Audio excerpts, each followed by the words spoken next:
Paul Pelosi's attacker gets 13 to life. Threatened with to him. Wow, I can't believe I just completely messed that one up. Paul Pelosi's attacker gets threatened with 13 to life as charges are brought forward to him, and the media tries to ask you not to talk about the fact that he was in his underwear, in spite of the fact that all that they did for the first day was talk about the fact that he was in his underwear. So we'll go over some of that, what that means, and where we go from there. In other news, Elon Musk has angered the reporter class because he wants them to pay for their verification status a paltry sum of money that actually might keep some of the rest of us from going and getting that, but is no problem for somebody who wears a suit that costs more than your house. But we'll talk about that, what that means, and where we go with that. The Supreme Court is hearing a case that could end affirmative action in colleges. So we'll go over some of that, where we go with that, and what happens with that. And a district judge rules in favor of bikini baristas over what it is that they're wearing to work. It is going to be all this and more. 8 more days, folks. I am Jay Edgar, and this is Contemporary.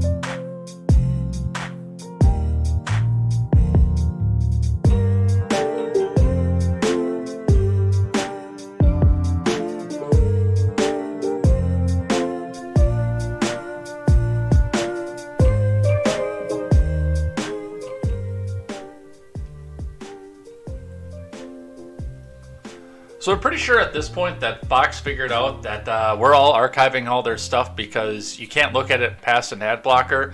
And they took that restriction away. I went over and looked at Fox today, and I left the original article up, even though I did still archive it in case they do come back and bomb that. And it was already pre-archived anyway. But I noticed they didn't put the big banner up that says, "Please turn off your ad blocker in order to view this site." I think a lot of the mainstream media sites are actually out there looking at this and saying that, you know, hiding behind the ad blocker is a bad business model because, I mean, a lot of us archive the entire internet anyway. Everything that's up here on my screen, even though I typically will use the original if I can, has been archived. I go through and archive it all still anyway because, well, they could go back and stealth edit it, change it, or, you know, it could reload overnight and I can look back and say, hey, that's not what was up here the night before. So let's go back and look at some of the stuff. And I mean, typically, given the fact that it's after 9 before I go start looking stuff up, I don't usually have to worry about that so much. But I still go back and do that anyway, because they're not doing the stealth edits in the dead of night. Typically, they're doing during office hours, unless there's something really, really big they have to change. But again, if enough of us have the "please turn your ad blocker off" coming up on our screen, and we go archive that, then, you know, people can go search the archives and just look at the page without going to the ad-driven site. And they lose all their clicks entirely. I mean, on the regular site, they can actually usually still slip in some ads. I don't know, it's been a while since I've looked at a Fox News article without an ad blocker on and not archived, so. But I think they're doing that. Anyway, that's enough of me rambling for the morning here, even though a late start too, because at some point I'm actually going to have to stop pretending that I'm not sick. But regardless, we are going to get into it. We have got a lot of news to go over here on Contemporary, so let's sit down, let's talk about it, and let's get into it. Before we do, let's make sure that you guys are all checking out great programming such as The Daily Ignoramus, The Breakdown with Breckenhoff, The R-Rated Conservative, The Porch Boys, and Overruled with KTZed. Go check out Tweets by Britt over on Twitter. Go check out PJ Patriot, the No Gimmicks podcast, and Mr. Behavior. Check out all that great programming, as these are people who are out there trying to bring you news by the common man, for the common man, and culture by the common man, for the common man. So let's get into it and let's get started, starting with our finance for the day. And 3 articles on finance today, and one of them is just a brag that, the market did better this month than it ever has since 1973, which is, I'm going to say, press X to doubt. I'm just going to come right out and say that, but hey, maybe I'll be wrong. We'll see what happens with that. Looking at the Dow. The Dow actually, my source is wrong. Hang on. Technical issues. Because I had to shut everything off. There was supposed to be someone in here today changing out all my outlets yesterday, and he never did wind up coming, but I had to shut everything down, so right now the screen that I'm supposed to be looking at with the news on it is looking at my monitor screen. That's the one that you're supposed to be looking at. There we go. Alright, looking in at the Dow. The Dow was down yesterday. The 32,732.95, and even with a down day yesterday, CNBC is still telling us that it was the best day, or the best month rather, since 1973. So definitely looking forward to seeing what's happening with this and what happens with the rate hikes too, because that's going to be a big one that affects what happens with the Dow, where it goes, and whether or not we tilt ourselves into a recession before or after the midterms. I do want to congratulate the Biden admin on saving themselves from bad economic data right before we go to the polls. If we'd had 3/4 of decline, which I actually thought that we were going to beforehand, and honk honk, we totally grew the last quarter. I don't believe that, by the way, for a second. Then, well, it would have been a very, very easy choice. And it's still, I mean, to me, a really easy choice. Don't vote for Democrats. They tanked everything off of this so they could go blame it on Trump, and then went back to try to fix it at the literal very last second. Which means they had the power to do it the entire way along. To try to make sure that you still vote for them. But that's what we see for the Dow. The Bitcoin has had another whipsaw day. It is up 61.40 on the day to 2553.30. Bringing this back out to the 5-day and watching what happened. It looks like it's just been we had the initial drop off there that we talked about, and just a steady climb back throughout the day, bringing ourselves back to one more drop before we got started on a contemporary today. So that's what we see coming off your Bitcoin. You're holding steady in your Bitcoin wallet, not really going anywhere up or down really fast, but just kind of holding steady on what you had. And I'm still probably going to consider this to be Bitcoin on sale right now, because I'm looking forward to a 73,000 Bitcoin again after the adults get back in charge. Looking at the gas prices in Madison, which are again rising 2 days over 2 days. On the north side, the BP is now up to 366 for regular. The quick trip on the north side is up to 370. On the isthmus, we're still at 350. Out on the far west side, we're still at 359. For gas at that quick trip, the Exxon is up to 360 and the Speedway is up to 350. Terrible news right before we go into the polls, but I mean, for Madison, a lot of them have early voted already, so that's what we'll see coming for that. From Investors Business Daily, Dow futures rise after best month since 1976. What to do ahead of the Fed meeting? From Scott Latonin.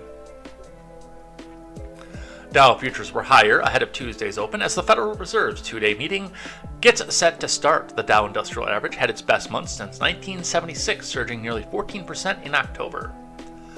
Late Monday, Arista Networks and Apple supplier NXP Semiconductor were key earnings movers. Arista fell 1% in extended trade, while NXPI rose around 1%. The Fed's 2-day meeting kicks off Tuesday with an interest rate decision. For Wednesday afternoon, investor sentiment shows 85% probability of a 75 basis point rate hike, according to the CME.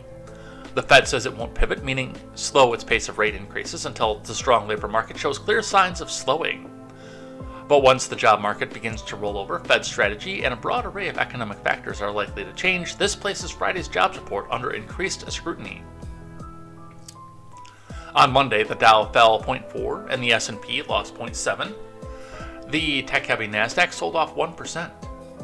Among ETFs, the Nasdaq 100 tracker QQQ moved down 1.2 and the SPDR S&P dropped 0.7. EV giant Tesla declined 0.4 on Monday. Among the Dow stocks, Apple, traded down 1.5, and Microsoft lost 1.6 in today's market. Among the top stocks to watch and buy, Dycom, Cheniere Energy, Dollar General, and Pure Storage, as well as Dow Jones names Chevron, United Health, are among the top stocks to buy and watch. Keep in mind that the ongoing market rally is the perfect time for investors to look for stocks in their buy zones. Cheniere is an IBD leaderboard stock. Dollar General is an IBD swing trader stock. Pure Storage was featured in this week's Stocks Near a Buy Zone column, along with 3 other top stock ideas on the futures. Ahead of Tuesday's bell, Dow Jones rose 0.5 versus fair value, while the S&P moved up 0.8, and the Nasdaq gained 1.1 versus fair value. So it looks like all of them erased yesterday's losses in the futures. We'll see what happens throughout the rest of the day. Remember, overnight action in Dow futures and elsewhere doesn't necessarily translate into actual trading in the next regular stock market session. The 10-year yield ticked higher to 4.07% on Monday, recovering part of last week's losses. Meanwhile, oil prices declined 2% as West Texas Intermediate futures traded near $86 a barrel. So, a few things that are moving with this, a few things to talk about as we go, and I guess the thing that still bothers me is it's the strong labor market showing clear signs of slowing. Now, number one, I don't see a strong labor market. I go around and I look around and I see the help wanted signs. I see what people are looking for and what people are offering to do various menial jobs. And I don't see a strong job market. I see a desperate employer market that doesn't know if it can hold up even in the big business sector right now. So that is something to sit and watch. But it also bothers me that the Fed, instead of looking back at the Congress and saying, stop signing these bills over and over again that spend all this money, instead of doing that, stop your spending. Get out of the spending market and let the people drive the economy. But instead, they would rather see you lose your job, your friends lose their jobs, your family lose their jobs. Until we get to that magical 10% unemployment number, and then rates will be back in line. The housing market will have fallen. The prices at store will have to be falling in order for people to even be able to go to the store. And more people will be out of jobs, miserable with ruined credit, unable to get into the housing market once again. These are the people that make decisions about your lives. Aren't you excited for that? Let's grab one from CNBC. And this is just a victory lap over something that I don't believe either.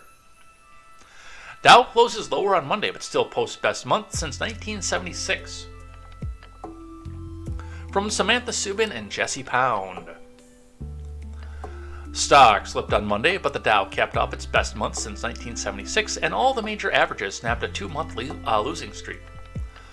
The Dow Industrial Average fell 128.85 points, or 0.39%, to settle at 32,732.95. The S&P shed 0.75 to finish at 38,71.98, while the Nasdaq tumbled 1.03 to 10,988.15. Markets made a huge comeback in October. The Dow guided those gains, soaring 13.95% for the month. The 30 stock finished its best month since 1976, as investors bet on more traditional companies like banks to lead the next bull. The S&P and the Nasdaq gained about 8 and 3.9% respectively for October. Stocks are taking a breather after the big run last week, said Ryan Dietrich, chief market strategist at Carson Group. Then, considering the always important Fed meeting and interest rate decision on Wednesday, a pause makes even more sense. October's gains have come despite a mixed third-quarter earnings season, which has shown slowing growth and major disappointments from large tech companies such as Meta and Amazon. Those names led Monday's tech losses as investors drifted out of the growth sector. Traders are preparing this week for the latest Federal Reserve meeting beginning on Tuesday. The central bank is widely expected to hike interest rates by 75 points on Wednesday. Many on Wall Street are looking for a signal from the Federal Open Market Committee statements on Chairman Jerome Powell's press conference that the Fed could pause its rate hikes or reduce their size in the near future. Wednesday's message will be crucial for the market expectations going forward, said LPL Financial's Quincy Crosby. With the question and answer segment for the presser, Chairman Powell will have to finesse his answers as if he were walking a monetary tightrope. Earnings season continues this week with reports from Uber, Pfizer, and AMD. Investors are also looking ahead to October jobs data due out on Friday. I don't think Powell wants to raise the rates. I think that he's been given no other choice at this point. It's either fix the inflation because it's a number that the right-wing media can run with and tell with and yell about to their conspiracy theorist audience about. And the independents that hear about it, they might not go vote for us. So put this under control. But we still have to go fire hose more money out to the Ukraine. I mean, if I was Powell, I would be at Congress saying, stop printing the money, stop spending the money.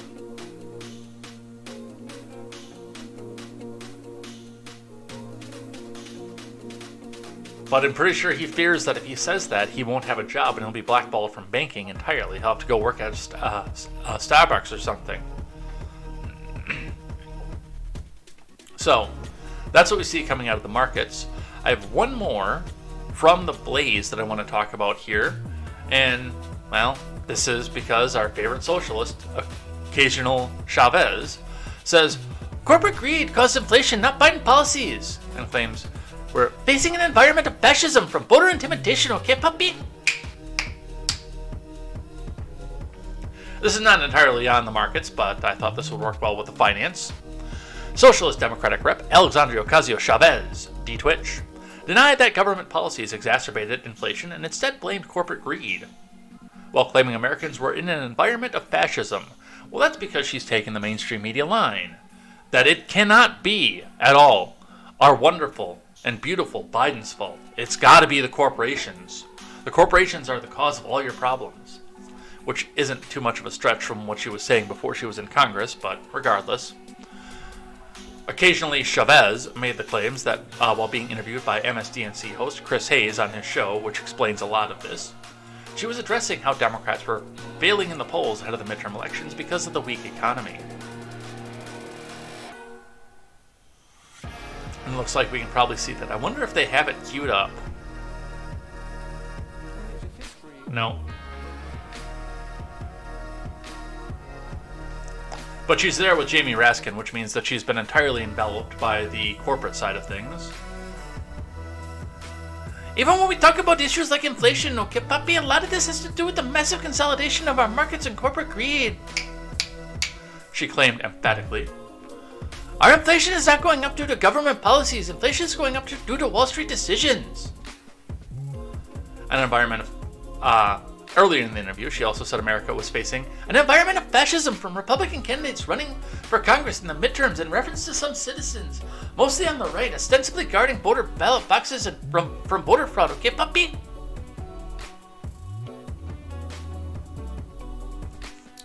There's absolutely no doubt that the data shows that the vast majority of incidents of domestic terror come from white nationalism. Okay, puppy? I can offer a solution on that, but of course I'll be called racist for doing so.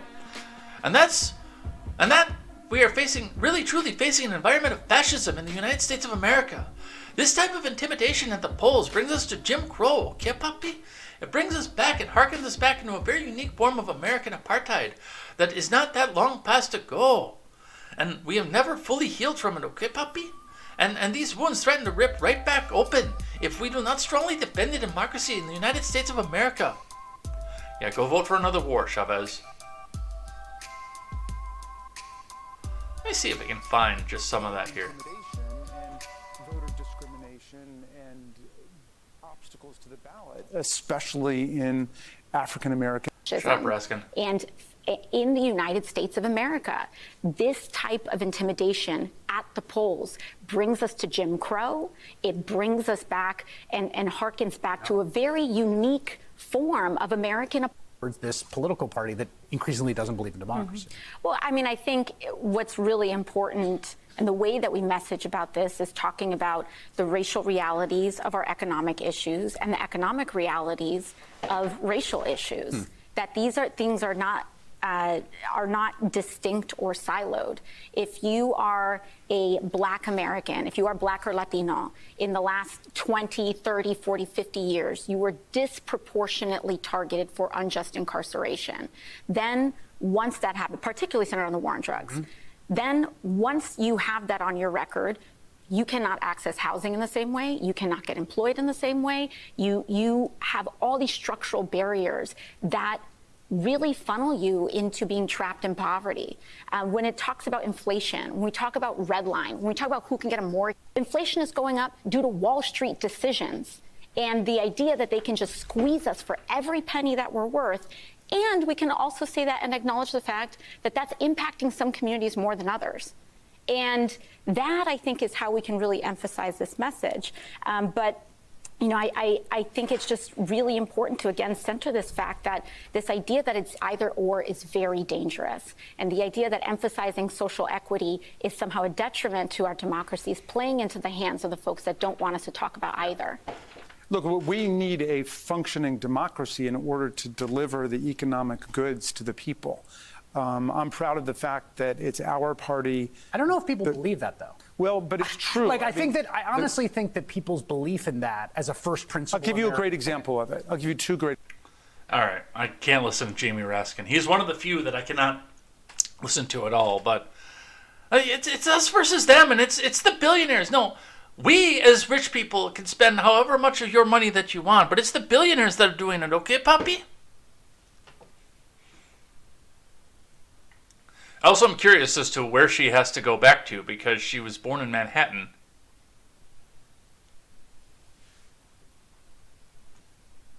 All right, let's look at some polls here. I got the RCP up here looking at some of the latest ones, and we'll pick some of the races again, as we typically do.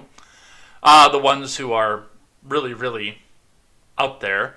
The latest Trafalgar one has Hochul and Zeldin tied at 48. Dixon Whitmer also dead tie. Let's look at the aggregates on those and see who's there. Whitmer is still ahead in the Michigan side, but she's within the margin of error at this point.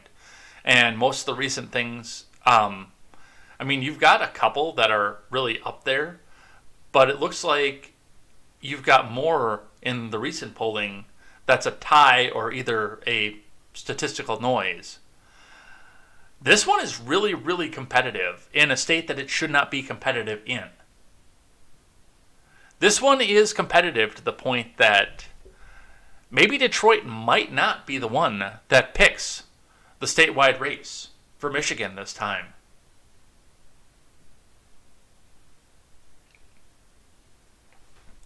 So there is that side of things. Let's look at Zeldin and Hochul.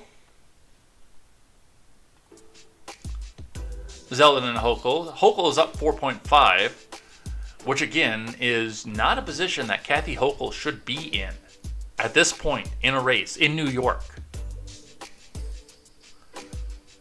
I would say that's a little bit further outside of the margin of error, but I mean, you're right on that line. I would say in something like that, the margin of error, well, 2.93, 5.4, etc. They don't give an aggregated margin of error, but your margin of error has got to be somewhere between 3 and 4 at this point, just given the numbers that we have here.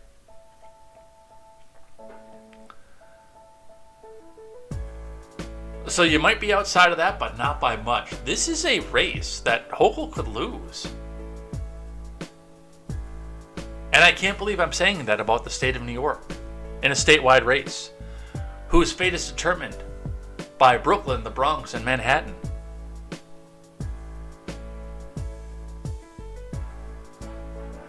This one actually blows my mind. I mean, you should really, because of the New York City influence, be seeing numbers like this right now. And you're just not.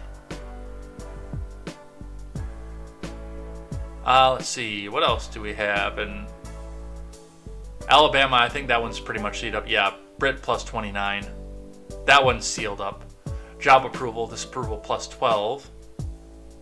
Let's look at President Biden job approval on the aggregate. And it looks like that is actually taking back into a further spread with a higher disapprove than approve. On the average, it is minus 11.8 with 42.7 approve and 54.5 disapprove. With at least one poll we can throw out because it's just 1,005 adults, not registered or likely voters.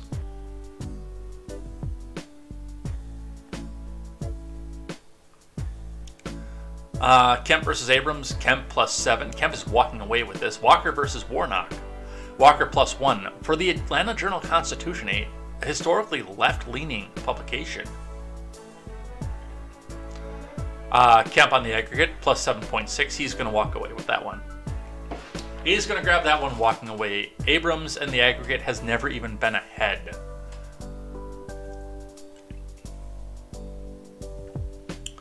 Even as being the president of the universe, she still can't take that one walking away. Walker versus Warnock on the aggregate. The aggregate's actually broken for Walker at this point.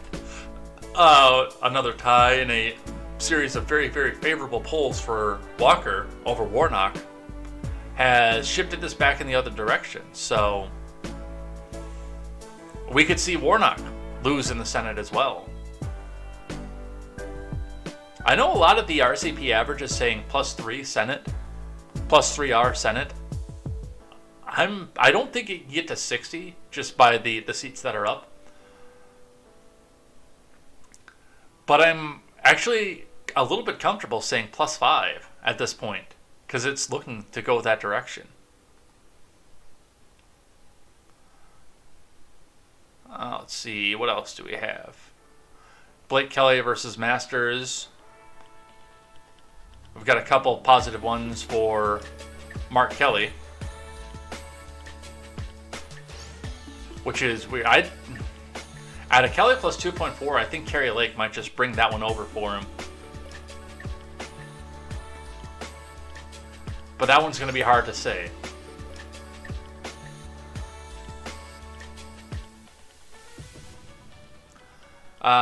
Lake versus Hobbs. I think that one's tied up. +3.8 with a massive walking away jump in the distance. Hobbs holding steady and Lake just jumping up like that. I think Lake's got that one walking away.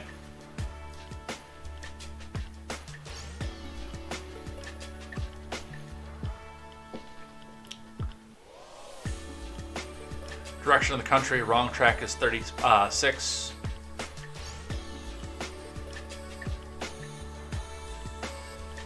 Generic congressional. That's the one that we should be looking at. Friday, October 28th, generic congressional ballot. If you had to vote for generic Republican or generic Democrat candidate right now, which would you choose?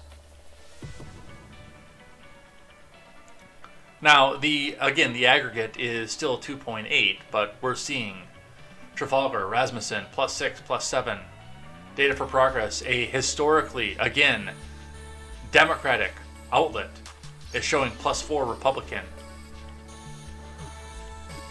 This is not good news for what's coming up in a week. And I think people are starting to look through this and see that what we're actually supposed to be seeing here, or versus what we're actually seeing now. Democrats want to say, if you vote for Republicans, we're going to lose our democracy. Our democracy is on the ballot. And yet, they don't mean our democracy is on the ballot. They mean their hegemony. So that's what we see for the polls. Let's go talk about Mr. DePape.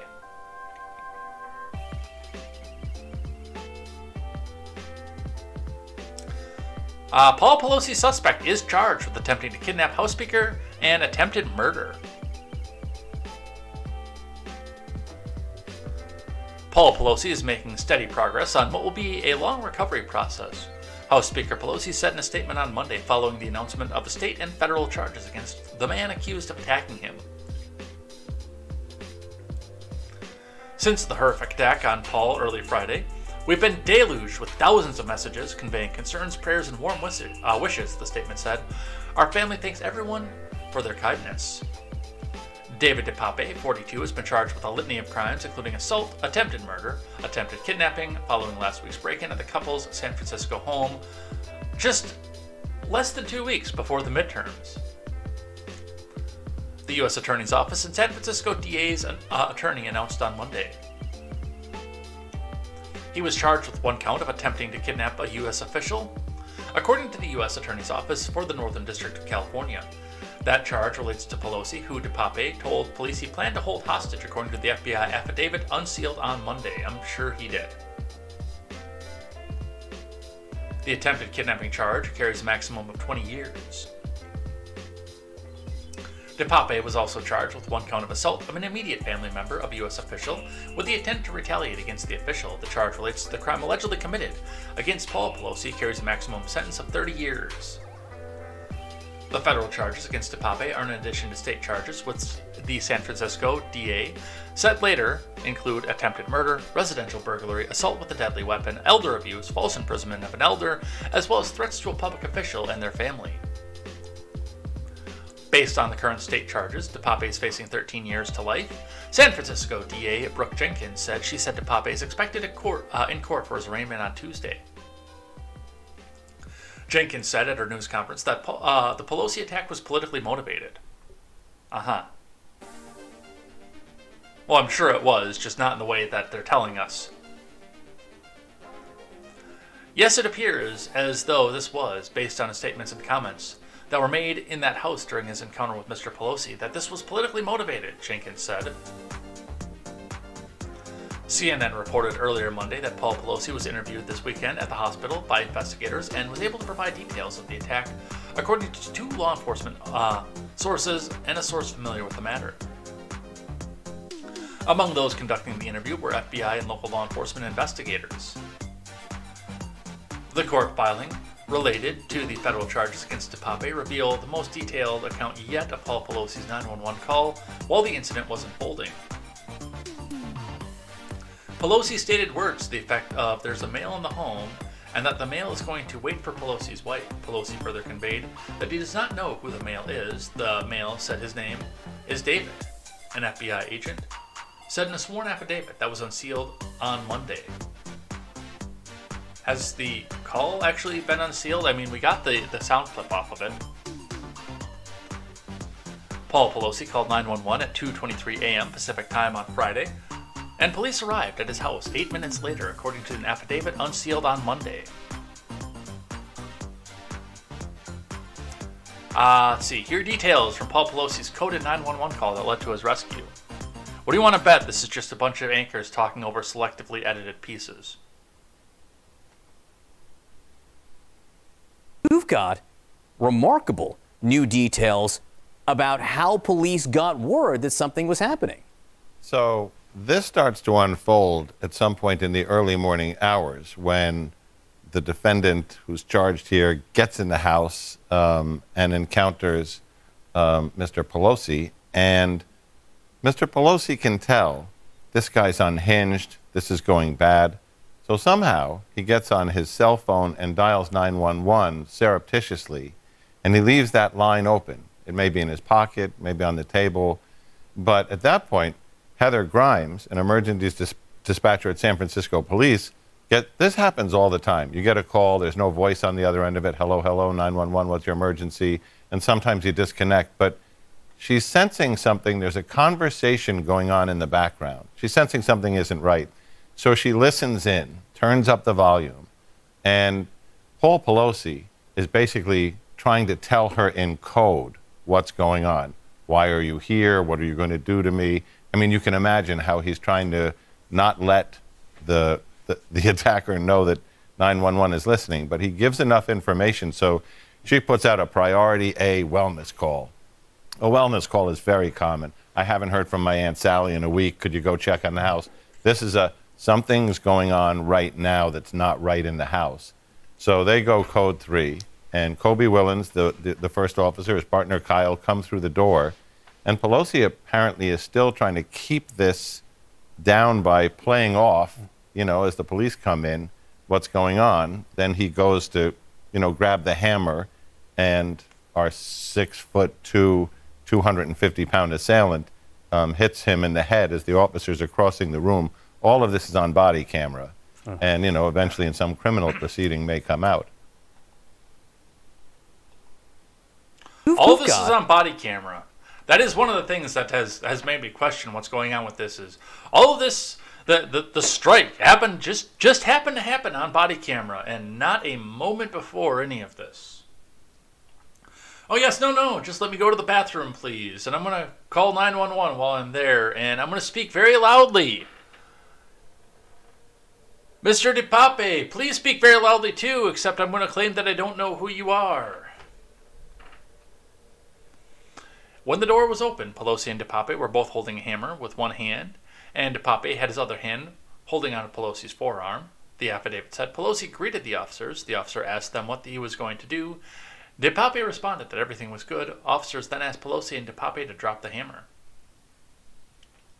At that moment, DePape managed to, while he was in direct line of the body camera, get the hammer away and swing it, striking Pelosi in the head. Pelosi appeared to be unconscious on the ground after the blow.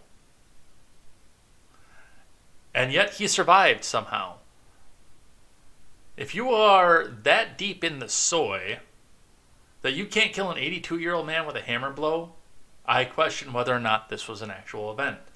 And again, like I said yesterday, there is every real possibility that this could happen the way that the mainstream media has told us that it is. I'm not telling you that it didn't happen that way. I am telling you to ask questions because I have a ton of questions about stuff like this.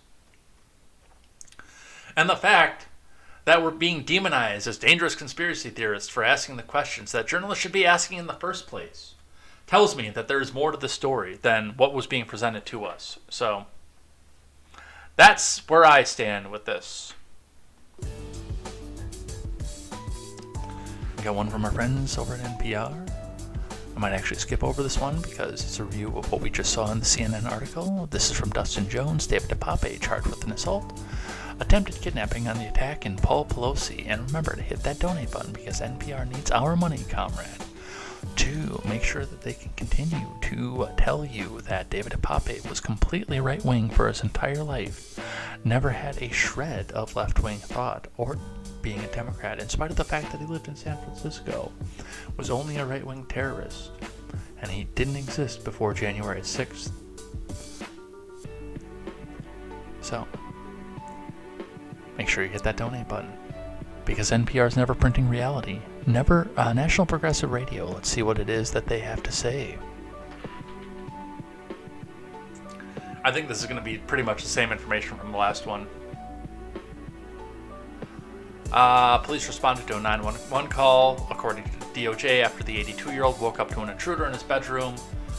DePape, a 42-year-old from San Francisco Bay Area, and Paul Pelosi were mid-struggle over a hammer when officers arrived. We know that. 30 years and 20 years if they throw the book at him, which they won't.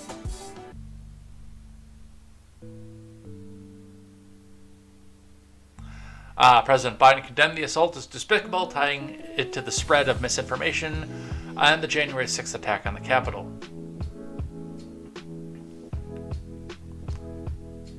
Yeah, not much new information in this one. A little bit of a new one, though, here from the Daily Wire. Suspect who attacked Paul Pelosi is an illegal immigrant, report says. From Ryan Saavedra. The man accused of breaking into the House Speaker's home and attacking her husband with a hammer during the early morning hours on Friday is reportedly in the United States illegally. Surprise, surprise.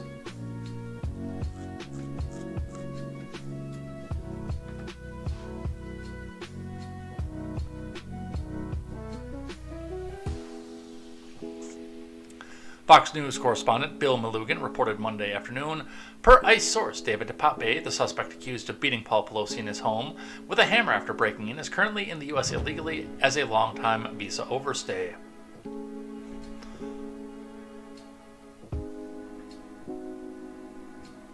Hold on. I just found the other reason to question this. I just realized this right now as I'm reading this.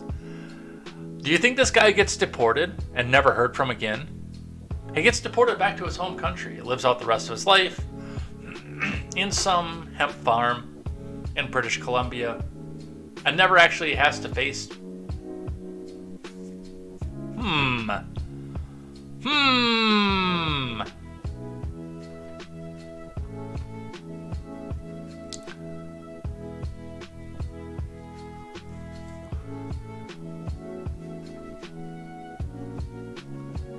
Bill Malugan from Fox LA, new Price source David DePape, the suspect accused of beating Pelosi in his home with a hammer, is a long-time visa overstay. Yeah, we just read that. According to court documents, DePape told law enforcement that he broke into the home through a glass door using a hammer, and yet it still exploded outward, by the way. I question that. I know Shapiro came out on his show yesterday and says, okay, gang, I need to tell you, you need to stop looking at the glass, okay, because that's not a thing. What you're saying is not a thing, because plexiglass, when you hit it with a hammer, it automatically goes back out, okay? So just stop questioning this and just say that this person is a crazy person, and don't say anything else about any of this. Do we have evidence that was plexiglass? Because I can't imagine the rich and famous having doorways made of cheap plastic.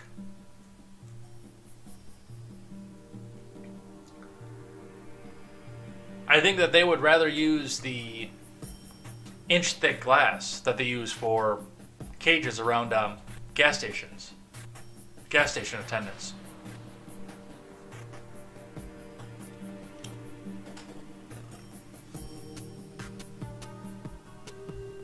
DePape said he was looking for Pelosi because he wanted to take her hostage and effectively interrogate her.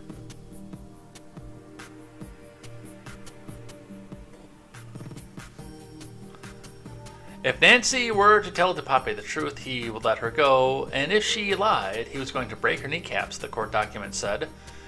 DePape was certain that Nancy would not have told the truth. In the course of the interview, DePape articulated that he viewed Nancy as the leader of the pack. And then motorcycles started revving after he said that. Leader of the pack of lies, told by the Democratic Party, DePape also explained that by breaking Nancy's kneecaps, she would then have to be wheeled into Congress, which would show other members of Congress there were consequences to their actions. DePape said that when the two men were downstairs, police arrived and knocked on the door, that Paul Pelosi ran over and opened it. There's a piece of equipment not far away from here because I can feel it in the floor. I don't know if the microphone's picking it up or not, but I can definitely feel it in the floor.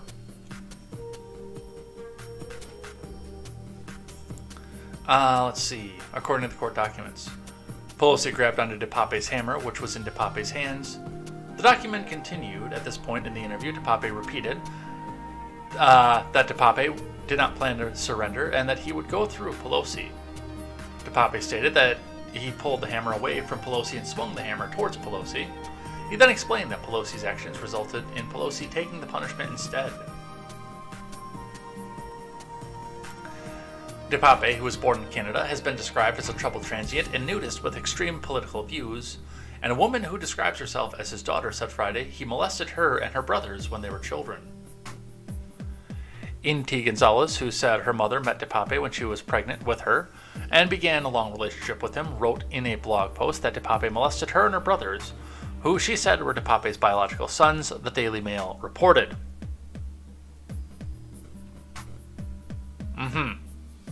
Yeah. I could actually believe that he was an illegal immigrant. I'm not sure how it works with marriage and divorce, but there have been conflicting reports whether or not he was actually married to this gypsy lady legally by the state of California, or whether they went and did the hippie commune wedding for her commune's beliefs, but then never registered with the state. If the latter is the case, then yes, he would be an illegal immigrant, and if the former is the case, he may still be, but I don't know enough to offer that back out. But once again, the big one is that you're not allowed to question any of this. Possibly skip over this because of the information in the Daily Wire article. Yeah. Oh, we can read the affidavit here, though. Well, not here. I'll go over to the other article. So, interestingly enough, like I said at the top of the show, before we got into the finance, is that Fox is now letting you look at their articles without going through the archive if you have an ad blocker on. I didn't get my usual, please turn off your ad blocker message, which again, they typically can throw something in there off to the side. And it's Fox, so of course, who do you think they're advertising to?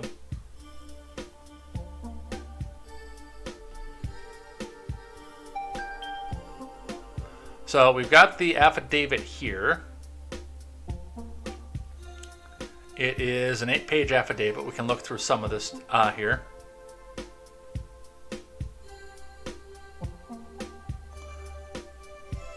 This is really small print, though. Let's see. The complainant in this case, following, is true, to the best of my knowledge and belief, on behalf of the dates of October 28th, 2022, in the county of San Francisco, in the Northern District of California. The defendant violated 18 U.S. Code 15A1AB, assault on the immediate family member of a federal official, and attempted kidnapping of a federal official.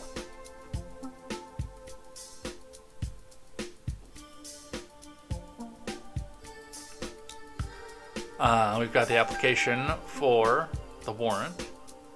Let me see if I can get this.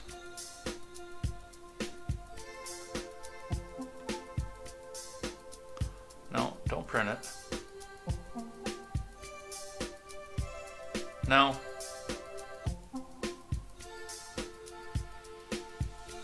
Okay.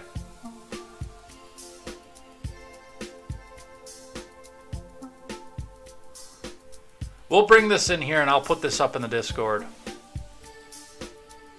I'm not going to go through my file explorer on screen, but we'll put that up in the Discord, and you guys can go read the affidavit for yourselves if you'd prefer. He was born in Canada and emigrated to the U.S. about 20 years ago. However, DePape told San Francisco police that much like the American founding fathers with the British, he was fighting against tyranny without the option of surrender, according to the affidavit. DePape now faces federal charges and up to 50 years in prison, according to U.S. Attorney's Office for the Northern District of California. So, that's where we go with that.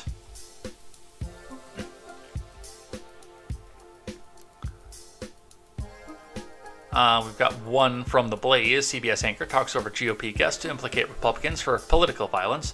Then he corners her with media hypocrisy. From Chris Enlow. Margaret Brennan, moderator of CBS's Face the Nation, tried on Sunday to blame Republican rhetoric for the attack on Paul Pelosi. But Tom Emmer refused to let it happen. Last week, Emmer posted a video to social media that showed him firing a rifle. The caption said, "Enjoyed exercising my Second Amendment rights with Kelly Cooper and General Jack Bergman in 13 days to make history. Let's fire Pelosi." Let's watch.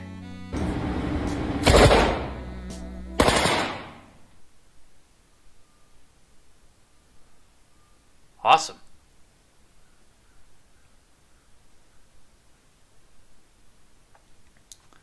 Wouldn't a pink slip be more fitting if it's about firing her? She said, "Why a gun?"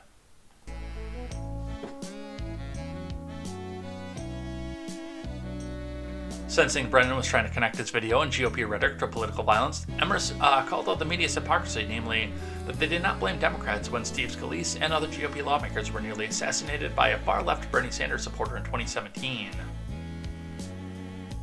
All right, let's listen. Again with the not queued up. I'm glad you said that because I want to ask you about something in our CBS News poll that shows attention. They should volunteer as poll watchers, but they were adjusting. Do you regret sowing doubts yourself? We've got an election in 9 days. We've got an election in 9 days that we've been working on. Concerned with where this country is. They say it's out of control. Right, but you're not undermining. You're not meaning to 10, undermine confidence in the 2020 election. About this when it comes to political violence. On your Twitter feed, you posted this video we're going to show just a few days ago where you're firing a gun and it says, "Enjoyed exercising my Second Amendment rights, hashtag fire Pelosi." Why is there a gun in a political ad at all? It wasn't an ad. Hashtag I was or a tweeting tweet. out. I was tweeting out something that I hashtag had just fire done. Pelosi with a weapon. Well, now wouldn't a pink slip be more fitting if it's about firing her? It's interesting, Margaret. Why a gun? It's interesting, Margaret, that we're talking about this morning when a couple of years back, when a Bernie Sanders supporter shot Steve Scalise, which was horrendous when a Bernie and Sanders horrific, supporter which is shot why we Steve should Scalise, be not I never heard putting you weapons. or anyone else in the media trying to blame Democrats for what happened. We need to stay We focused did on what we're all extensive doing. coverage of what happened to Steve excuse me? Scalise. There's extensive Nobody news coverage, tried sir. to equate Democrats' rhetoric. People that I'm not say, talking about your rhetoric. I'm talking about what you posted. You're shooting same. a gun. Our viewers just saw it. Yeah, right. Hashtag fire Pelosi. Exercising our Second Amendment rights, having That's fun, not a debate about the shooting a Second gun. Amendment. Yeah. That's not a debate about the Second Amendment. Yes, it Hashtag is. fire Pelosi. Yes, it is. I'm Do you running not the campaign understand that that operation is for the suggestive to Republicans. people who are in a bad state and in this current environment, how risky it is? As you're talking I about the importance disagree of with you, lowering the rhetoric. I disagree with Why you, do you leave Margaret. that up? Again, I never saw anyone after Steve Scalise was shot by a I'm Bernie talking about Sanders right supporter now, what trying to just equate, is happening equate Democrat now. rhetoric with those actions. Please don't do that. Okay, looking at your candidates, Republican candidates have spent more than $116 million on ads that mention Speaker Pelosi by name in this cycle.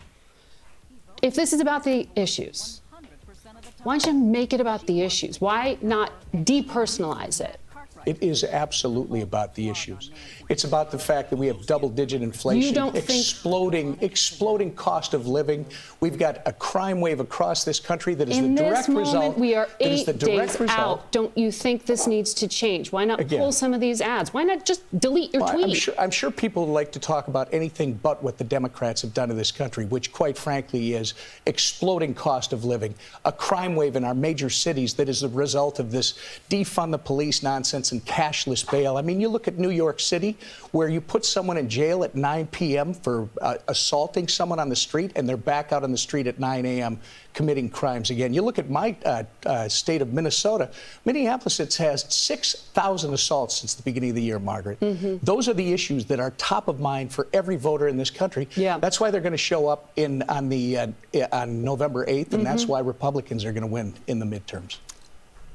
That's what our projections are showing. But I would suggest No, they're not going to win. Please don't stop watching us, Democrats.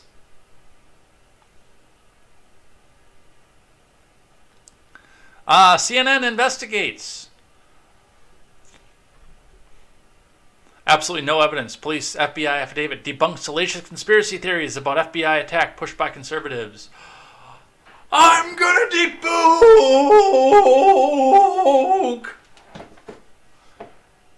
Can we look at the debunker?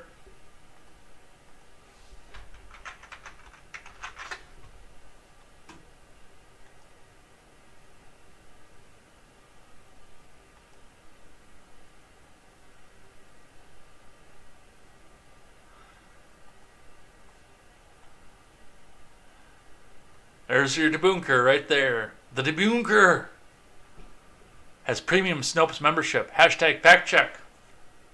Fake! False. Snopes debunked it. His Twitter bio. Independent fact checker. Skeptic. Hashtag myth. Strawman argument. I must debunk. Source. Actually, that was already debunked. Once debunked a user on YouTube. False. Hashtag facts on facts. Snopes debunked it. This means I am right. And that is probably what at least one of these people, Casey Tolan, Kurt Devine, Scott Bronstein, or Daniel A. Medina, looks like.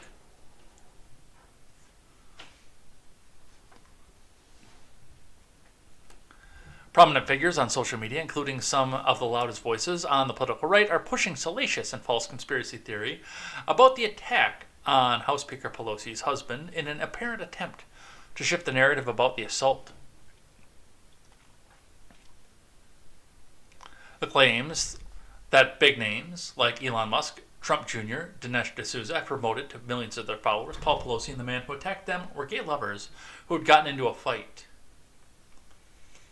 The spurious theory traces back to an incorrect early news report and a handful of pieces of evidence that its proponents have spun wildly out of context. It runs contrary to the explanation police and federal law enforcement have outlined. that the suspect in the attack, David DePape, broke into Pelosi's house and attacked him. There's absolutely no evidence that Mr. Pelosi knew this man, San Francisco Police Chief William Scott told CNN in an interview. As a matter of fact, the evidence indicates the exact opposite. Okay, hand me the evidence, please. But the explosion of social media posts discussing the theory show how quickly conspiracies can spread and how eagerly some political actors use falsehoods to push their agendas, even as violent threats against lawmakers have multiplied in recent years. A conspiracy linked to Pelosi, who has long been a lightning rod for conservatives and played a starring role in the GOP attack ads, was an especially appealing target for right-wing conspiracists, according to Cynthia Miller Idris, an American University professor who studies polarization and extremism. I'm gonna debunk.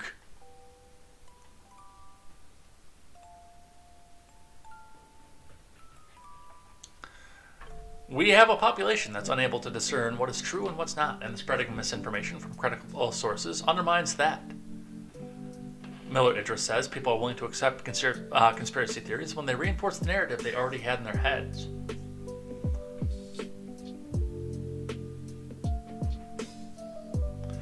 Those pushing the gay lover theory have pointed to a handful of reported pieces of evidence based on falsehoods and twisted storylines. They say that DePape was in his underwear when police arrived at the scene, but the local TV station that originally reported that has since corrected the story, under pressure from CNN, of course, and removed that assertion. Others have suggested the third person opened the door to Pelosi's house, but police have debunked that. But oddly enough, we don't have the body cam footage that goes with that. Many theorists have latched onto a recording of a 911 dispatcher saying Pelosi referred to DePape as a friend and sounded somewhat confused.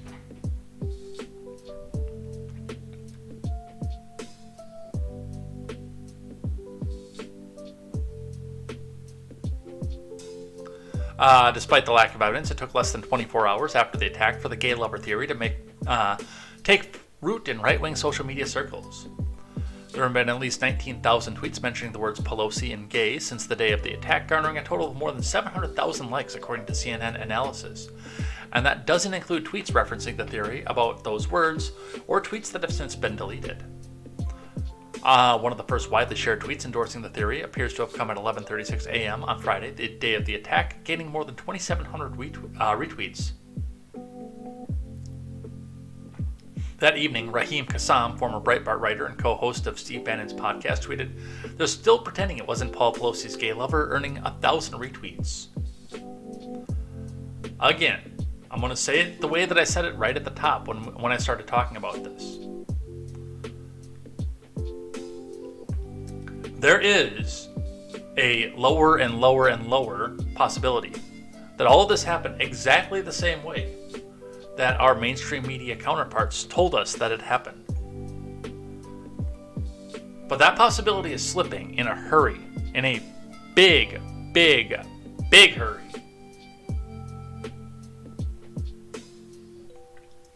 That possibility is going out the window, but there's still a possibility. And the biggest thing that makes me wonder whether or not this is true or not is, why can we not ask questions?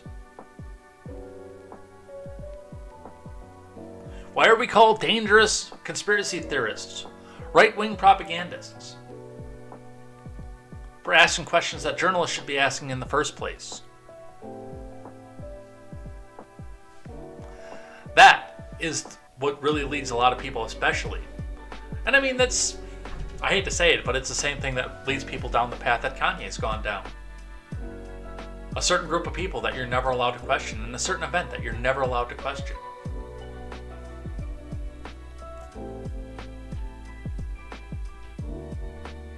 When you can't question it, people start to wonder what's really going on behind the scenes. And it could be nothing, and it could be something salacious. You don't know. But we've come to a point where we're not just going to sit down and accept what CNN tells us without question ever again. And I am very happy about that. And Viva Fry coming in with the receipts. Viva Fry, they're really going to gaslight you into thinking that they were not the ones who initially reported that DePape was found in his underwear. that it was a right-wing conspiracy disinformation campaign. They're really going to try to make you think that you are going crazy. Heavy.com, Paul Pelosi, underwear rumor, and David DePape debunked. Fact check! Hashtag fact check. LA Times, shocking new details blow up conspiracy theories about Paul Pelosi.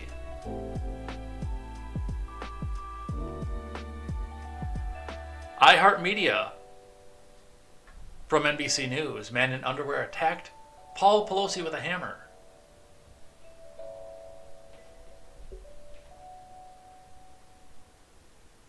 Let's see. Initially, it was reported that Pape arrived at Pelosi House on Friday in only his underwear, but that has been since walked back. Evan Cernovsky says, I'm now told by other sources that Pape was not dressed in his underwear, working to clarify. So yes, they are going to sit here and they're going to try to make you believe that they weren't the ones that pushed this out. All right, Rogan, I think, was talking to Dr. Phil on the Elon takeover, which I'm probably going to pick that up here. I'm willing to bet that within the next few weeks, Elon is on Rogan. But from the Daily Wire, Rogan on Musk taking over Twitter. He was very left-leaning for most of his life until really, really recently, man. You guys try some DMT? From Daily Wire News. Joe Rogan noted during a recent podcast that new Twitter CEO Elon Musk, who took over the company last week, has always been very left-leaning until he saw political left beginning to crack down on those with dissenting views. Rogan made the remarks while speaking with Bridget Fetisi. I thought it was Dr. Phil that he was talking to with this one, but I'll probably have to listen. I like Bridget. I really do. I haven't watched Dumpster Fire in a while, but I really do enjoy Bridget, her content. Just several days after Musk closed on the $44 billion purchase, which took 6 months to finalize to lead the social media company, Musk began his tenure as the company's chief by firing all its top executives and firing the company's top lawyers. The two started off by talking about some of the people that needed to be back on the platform because they were banned for political reasons, and not because they actually violated any serious rules. Rogan noted the left politically has been enjoying the fact that it's an ideological thought bubble and that Twitter has only enforced left-wing ideologies. And they've suppressed any conservative ideologies, even amongst reasonable kind of people that don't share the same ideology. That's effing bad for our society. Alright, this one they'll actually queue up. Wants to bring back to Twitter is reasonable exchange of ideas. That's like, he really thinks it's important. It is important. It is. I think it's important too, but it's just rare that someone is that wealthy that they can do that. That can do that. And also, he was very left-leaning for most of his life. Yeah. Until really recently, the pandemic in particular, and the way people have sort of enforced these ideologies, regardless of whether or not the science supports it. Yeah. And he thinks it's bad, and I think it's true. I think we have a real problem with discourse, particularly like discourse on Twitter, right? Like if you post something and then someone posts something that opposes what you say, like, and then you got to like formulate it. Like some people don't want that. So what they would like to do is silence the people that have opposing viewpoints. And then you get all this positive feedback from all the people that agree with you. And you're like, yes, I want to amplify that because that feels good. I said the right thing. I said the right. And then when someone comes in with facts or opinion, fuck you, you Nazi, you fascist. And it's like, that's what people are doing now because it's a shit way to communicate. Communicating like that, it's good. It's a good way to get out information and ideas really quickly. But it's a bad way to exchange ideas and to dialogue about stuff. Yeah. Because it's the way people are supposed to really communicate is like how we're doing. Yeah. Two people looking at each other, talking. That's how we're designed. We're not really designed to read text. No. Oh. That's what they had to say. And yeah, especially because it's Bridget, I'm probably going to be listening to that. Although I never did listen to the Aaron Rodgers episode either. I got to go back and look through and see what's on Rogan that I've missed for a while. But let's see. What else do we have? report, Elon wants to charge $20 a month for Twitter verified status. I think we talked about this yesterday. Yeah, we talked about this yesterday. But the pushback is what we didn't talk about yesterday. So, from NPC News, I should say, Musk teased the new Twitter verification system. Some blue checks are seeing red. From Eli M. Rosenberg.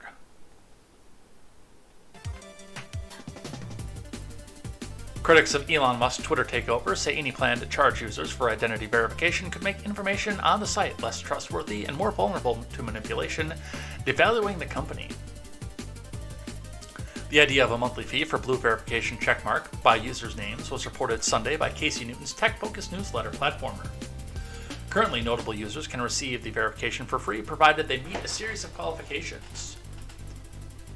Musk hasn't confirmed the charge will be added, but on Sunday he tweeted, "The whole verification process is being revamped right now," on his own verified account. He gave the idea some more oxygen the same day by responding to a poll from tech investor and friend Jason Calasanes, who asked how much users would be willing to pay for verification. More than 80% of the respondents said that they wouldn't pay. And early Tuesday, Musk responded to a post by author Stephen King, who threatened to exit the service if he were charged a reported $20 monthly fee for his blue check. "If that gets instituted, I'm gone like Enron," King wrote. "We need to pay the bills somehow. Twitter cannot rely entirely on advertisers," Musk replied. "How about $8? Calasanes, who at one point was helping Musk raise money for the purchase and jokes in the Twitter bio that he's the company's chief meme officer, has argued expanding verification will improve the site. Having more people verified on Twitter while removing the bot armies is the quickest path to making the platform safer and more usable for everybody, he tweeted on Monday. "These are not the only ways to make Twitter safer and more usable, but they will have a quick and dramatic impact," he added. Jeff Jarvis, a prolific Twitter user and journalism professor who studies how information travels in the digital age, worries such a plan could backfire. He was part of a chorus of voices that said the idea was a bad one for both users and the company.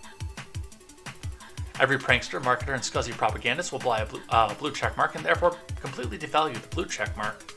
And Musk will no longer have anything to sell," Jarvis told NBC News, referring to the potential for the check to turn into a pay-for-play option.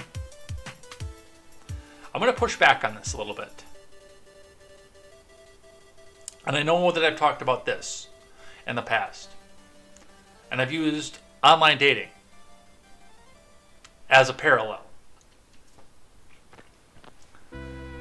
So, when it comes to the blue check verification and people going in and buying a blue check, and every prankster, scuzzy person, scuzzy propagandist buying a blue checkmark and therefore completely devaluing the blue checkmark. Well, first, if you run afoul of the TOS, that is still going to be there. It's not going to be a Wild West. While you have a blue checkmark because you paid for it, because you wanted to be seen as a scuzzy propagandist, and then go back in after you get your account banned into eternity. Well, first, I'm going to say that Elon doesn't believe in permanent bans.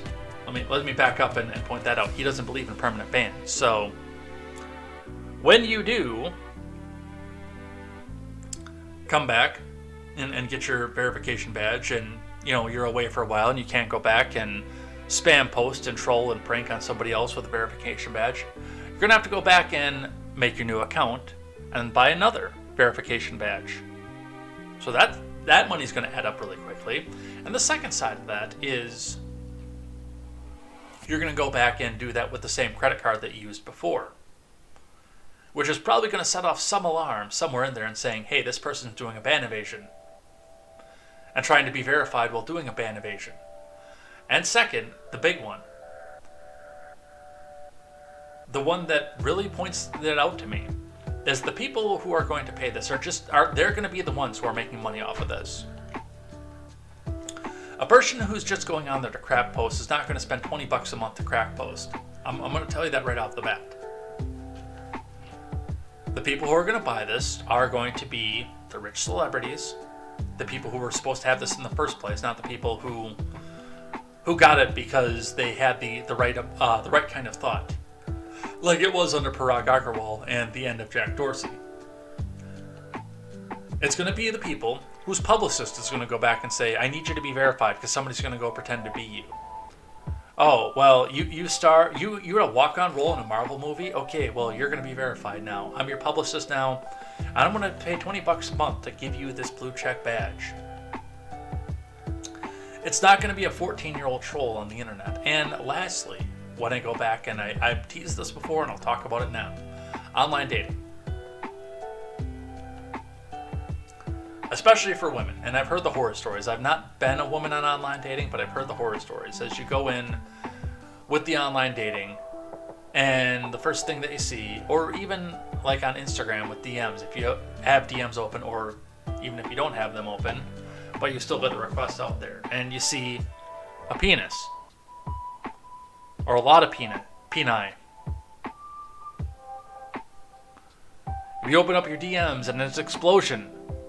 It looks like the Oscar Mayer factory exploded. That's because people are on there for free, and if you report them, they just leave the site and go make another account. Same with Tinder. Skeevy, creepy messages, guys on there trying to get into there, saying nasty stuff as soon as they're in, etc. It's free. They don't care.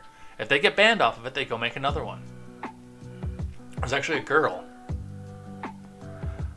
who I run across a couple times on Tinder, and the first time she said that she actually had been banned from Tinder because somebody reported her for catfishing. So she just went out and made another account.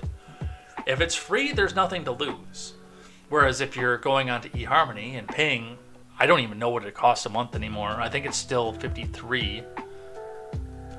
But you're in there with the express purpose of looking for something, and I mean, $50 a month is a lot of money to lose. To go back out there and flash pictures of your junk and get banned for it, because you're not getting that money back.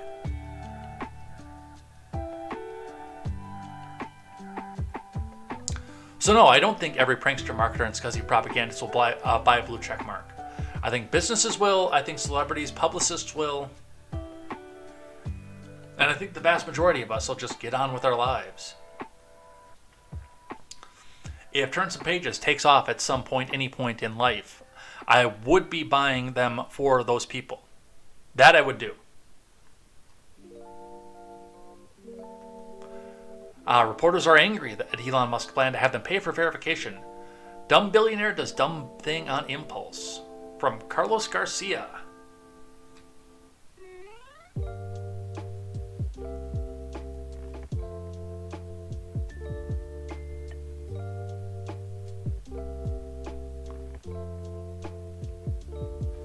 Many reporters have taken to Twitter to vent their outrage against Elon Musk's plan to reportedly charge them for a monthly fee in order to keep their blue checkmark verification.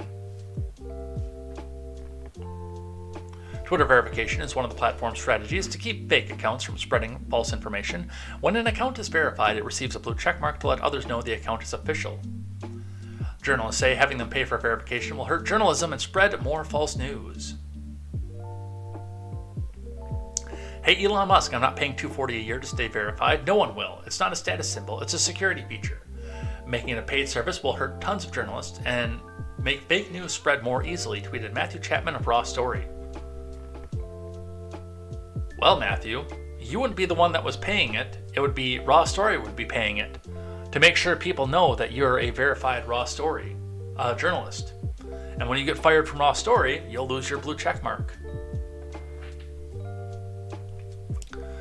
Charging journalists for a security feature at a price no one will pay will make the site less reputable and less attractive for your actual customers, he explained.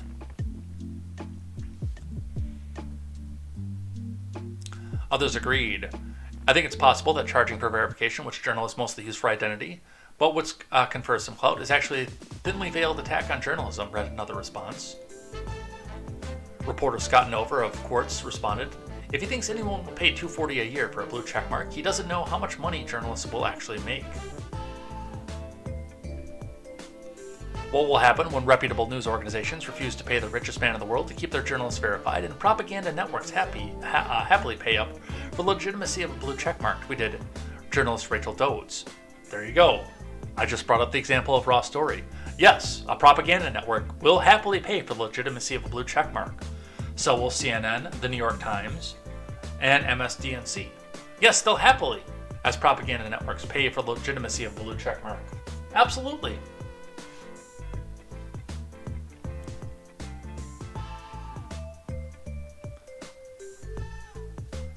And yes, people will pay it. I have no doubt about the fact that people will pay it. From the Daily Wire, Big Tech worked closely with the FBI and DHS to police disinformation. Hundreds of internal documents expose top U.S. government agencies working closely with social media companies like Facebook and Twitter to censor American freedom of speech under the guise of fighting disinformation over several years, as obtained by The Intercept. The Intercept's investigative journalist, Lee Fang, broke the story Monday, confirming what Americans have feared in the current age of censorship, that only authoritarian regimes could only dream of enacting a nation founded on the unabridged right to freedom of speech. By Monday night, Fang appeared on Tucker Carlson Tonight, but we won't hold that against him, to discuss the bombshell report. We looked at really hundreds of documents that paint a vivid picture of the FBI, the DHS, closely collaborating with the top social media platforms, Twitter and Facebook, to censor various forms of content under the banner of fighting disinformation, Fang told Carlson. Fang said the story was a very cozy relationship between the government and alphabet agencies like the FBI and DHS and tech giants, where they held monthly meetings as recently as August and exchanged emails and texts to shape online discourse. One of those cozy relationships highlighted in the report show a text from earlier this year between former DHS official and current Microsoft executive Matt Masterson and Jen Easterly, a DHS director, saying the government needs to get the private sector needs to get more comfortable with the government. According to Fang, platforms have to get comfortable with the government, Masterson allegedly said to Easterly via text. It's really interesting how hesitant they remain. Fang alluded to big government and big tech closely collaborating, with reports talking about the expanded role of DHS in centering a vast collection of topic areas of policy and political topics. According to the report, Fang emphasizes key takeaways showing that the DHS plans to target inaccurate information on topics such as the origins of the pinkpox pandemic and the efficacy of the pinkpox vaccines, racial justice, U.S. withdrawal from Afghanistan, and the nature of U.S. support to Ukraine. Yeah, but, I mean, we all knew this already. You speak out against the current thing and you don't have an account anymore. And the Dems. Senate Democrats want a national security investigation of Saudi Arabia's role in Elon Musk Twitter deal. Well, good luck. From Matt Egan.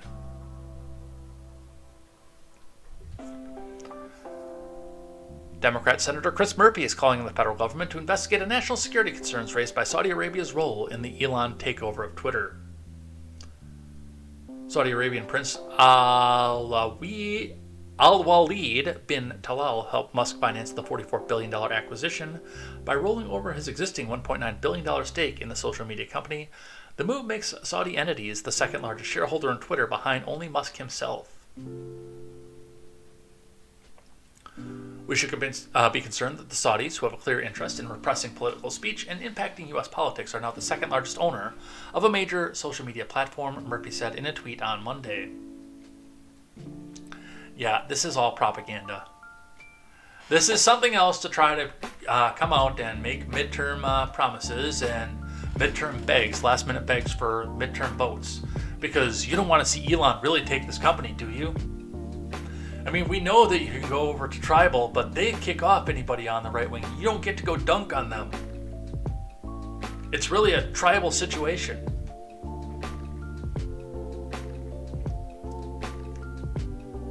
All right. What else do we have going on here? I know we're running out of time. From NBC, Supreme Court leans towards ending affirmative action at college admissions.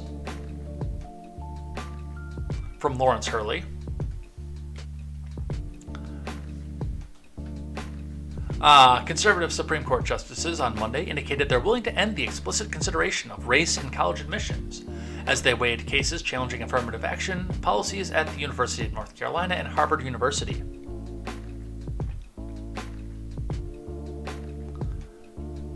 Members of the court's conservative majority questioned the legal rationale for allowing the practice and probed to what extent universities could enact race-neutral admissions policies aimed at improving racial diversity. Some justices, however, indicated that they would be willing to allow applicants to discuss their racial identity in some form as part of essays touching upon their experiences, such as examples of overcoming discrimination.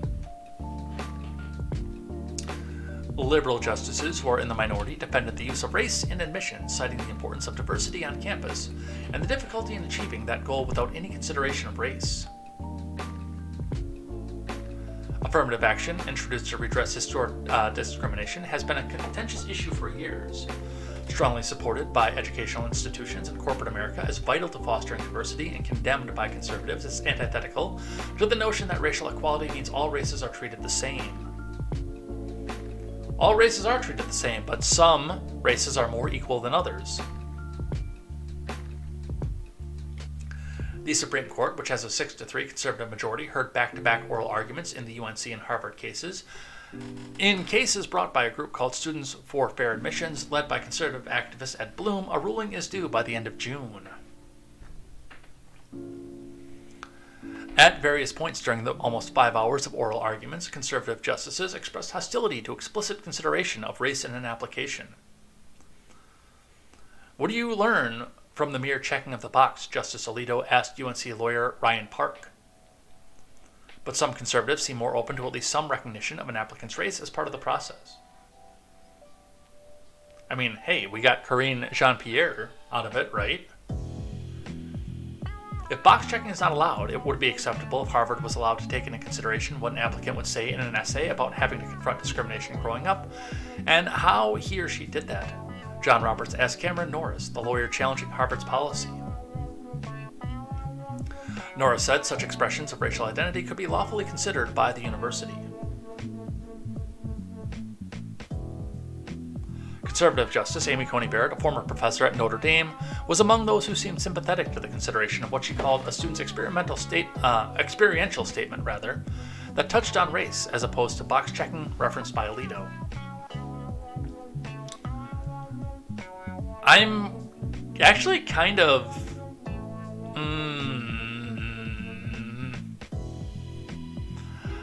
I'm more sympathetic to Robert's side of things than Alito's.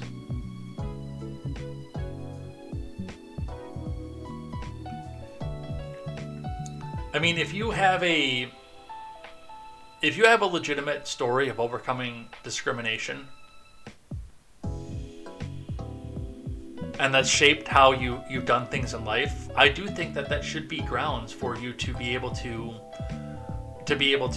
tell your story in a place like Harvard or something else like that. I think that should be, and yes, that's going to be on an admissions essay, going to be a tacit admission of race. And I know that everybody who's trying to get into one of these colleges is going to come back out and say, hey, if I go and talk about my racial inequality and discrimination, then I can get into some of these top schools. But I do also believe that is more effort and more erstwhile than just going out and checking a box. Because it actually shows some thought into this instead of just somebody coming in and, let me in, I'm black. That you've actually had to put some sort of effort into it.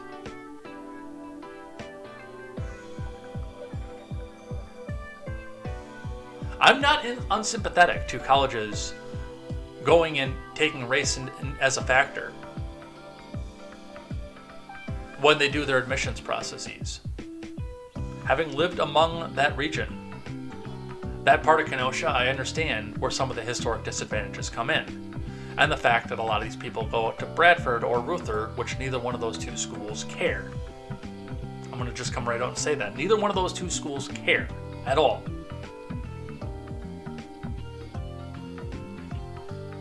And Tremper is not much better, by the way.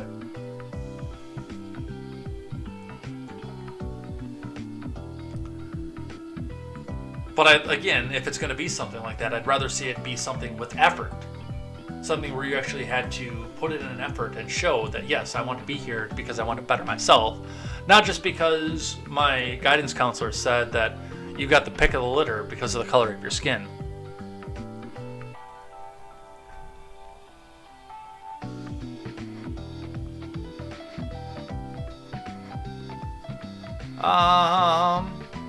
Let's grab this one from the New York Post. State of denial. Hochul calls crime woes GOP conspiracy. New Yorkers say it's real.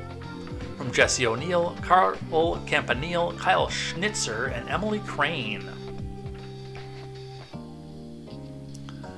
Kathy Hochul insisted in a new interview that Americans' rising fear about crime has been manufactured by master manipulators in a national conspiracy ahead of Election Day, and that her opponent Lee Zeldin and other Republican critics are data deniers. Hochul made the startling comments on MSDNC's Politics Nation Sunday as her lead in polls slipped and New Yorkers' fear rampant crime continued to escalate. These are master manipulators. They have this conspiracy going all across America to try to convince people in democratic states that they're not as safe. Well, guess what? They're also not only election deniers, they're data deniers, she told the show's host, Al Sharpton. Safer places are the Democratic states, she claimed, in an apparent reference to what fellow Democrat California Governor Gavin Newsom labeled America's red state murder problem. But Raphael Mangual, the Manhattan Institute, also noted the trope ignores the fact that many of those GOP-led states, the crime stats are driven by large Democrat-led cities, citing New Orleans, Baton Rouge, and Shreveport, Louisiana, and Jackson, Mississippi among his examples. And while murders were down by 14% in New York City over the summer compared to last year, all other major crimes surged, including a 33% rise in robberies, police statistics show.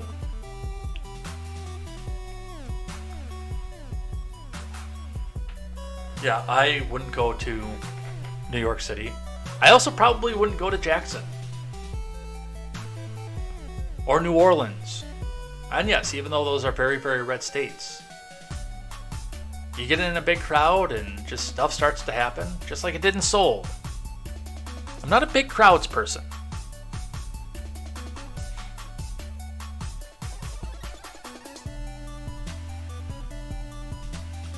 From Fox 9, KMSP, out of Minneapolis, St. Paul.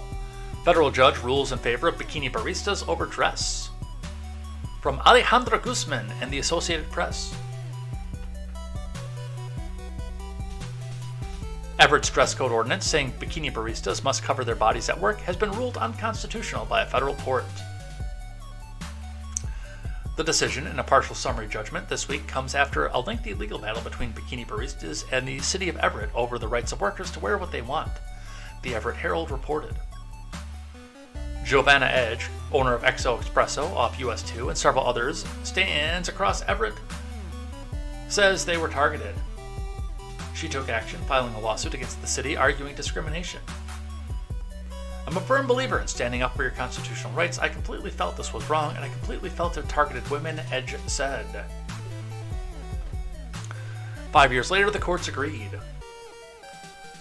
U.S. District Court in Seattle found Everett's dress code ordinance violated the equal protections clauses of the U.S. and Washington state constituents. The court found the ordinance was, at least in part, shaped by gender-based discriminatory purposes, according to a 19-page ruling signed by U.S. District Judge Ricardo S. Martinez. I found it unacceptable and unconstitutional because there's nothing wrong with what the baristas were wearing. They can wear whatever they want. It's a bikini stand, said customer Alexander Hubbard. It's difficult to imagine, the court wrote, how the ordinance would be equally applied to men and women in practice because it prohibits clothing typically worn by women rather than men, including midriff and scoop-back shirts as well as bikinis. Bikini baristas were clearly a target of the ordinance, but the court also ruled, adding the profession was comprised of a workforce that's almost entirely women. So, good on the court. I'm going to say that right off the bat. Good for the court, because that is the right decision. Although I will point out that while it would be enjoyable to go and see and get coffee from a girl wearing next to nothing, I do also, on concern for the worker side of things, I do say that I think that it would be problematic to be steaming milk, dealing with that much hot water, and having almost nothing, even somewhat protective. I mean, it hurts if steamed water like that hits your jeans and stays in there for a little while. Can you imagine that hitting your skin if there is a spill somewhere? And again, I mean, do what you want, but I can't imagine being in a situation where I would ever want to be wearing next to nothing, making coffee.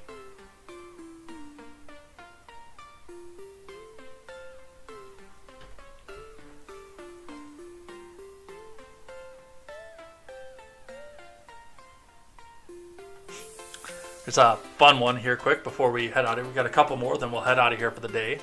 Biden says, "Let me give you the facts." Then Twitter fact checks his misleading claim that bashes corporations. From Chris Enlow. President Biden tried to give Americans the facts about how the Inflation Reduction Act stops big corporations from skirting tax laws. But he was quickly fact-checked by Twitter for pushing misleading claim. His claim: "Let me give you the facts, man. In 2020, 55 corporations made $40 billion and they paid zero in federal taxes. My Inflation Reduction Act puts an end to this, man. Come on."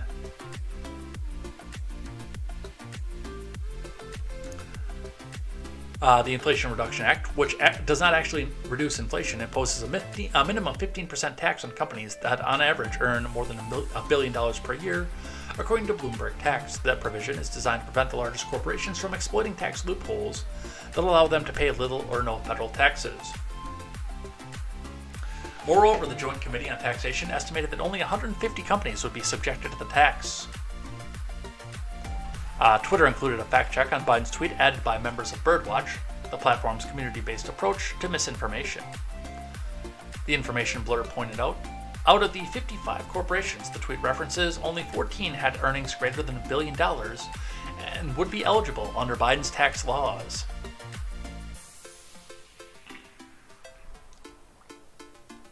Indeed, Biden's often cited statistics is based on a report from the left-leaning Institute on Taxation and Economic Policy. The report claimed 55 corporations paid zero in federal taxes, despite having earned collectively more than $40 billion in 2020. Well, 55 divided by 40. 40 divided by 55 isn't even $1 billion each, by the way. Collectively, more than $40 billion.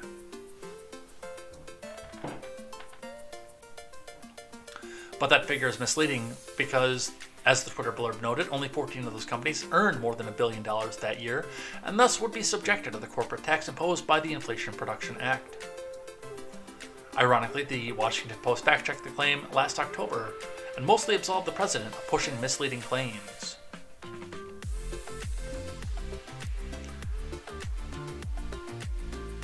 Fact check, not true. Alright, and the last one. By the way, is Ron Helton up? Somebody go check on Ron Helton. Wake him up, because I know that he'll have something to say about this one. From The Atlantic. I'm watching eagerly to see the vitriol show up in this. Let's declare pandemic amnesty.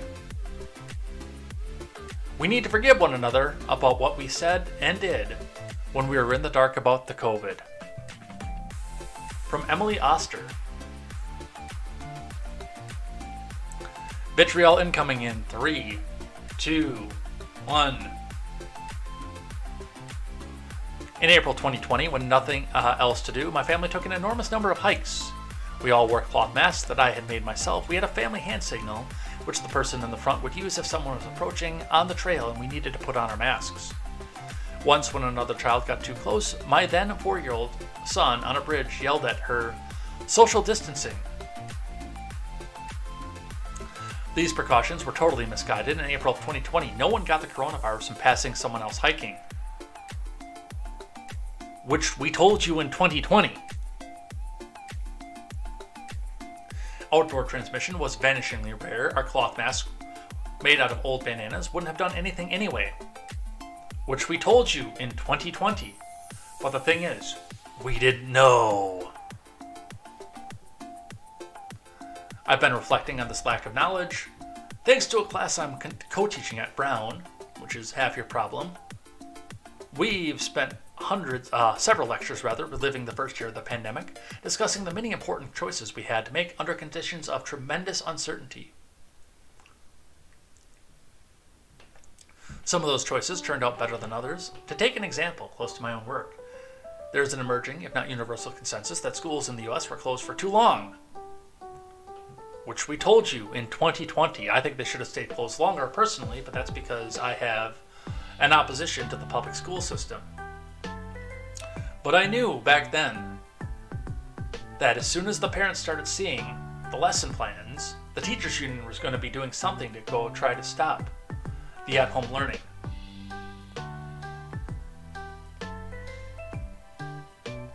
You can't indoctrinate these kids if they're not butts in seats.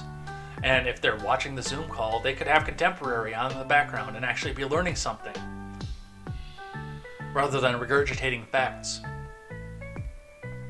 The health risks of in-school spread were relatively low, whereas the cost to students' well-being and educational progress was high. The latest figures on learning loss are alarming, but in spring and summer of 2020, we had only glimmers of information. Reasonable people who cared about children, and teachers advocated on both sides of the reopening debate. Another example, when the vaccines came out, we lacked definitive data on the relative efficacies of the Johnson & Johnson shot versus the mRNA options from Pfizer and Moderna. The mRNA vaccines have won out? Well, no, pure blood has won out. But at the time, many people in public health were either neutral or expressed a J&J preference. This misstep wasn't nefarious. It was a result of uncertainty. Obviously, some people intended to mislead and made wildly irresponsible claims. Remember, the public health community had to spend a lot of time and resources urging Americans not to inject themselves with bleach. He never said that. Screw off, he never said that. That was bad.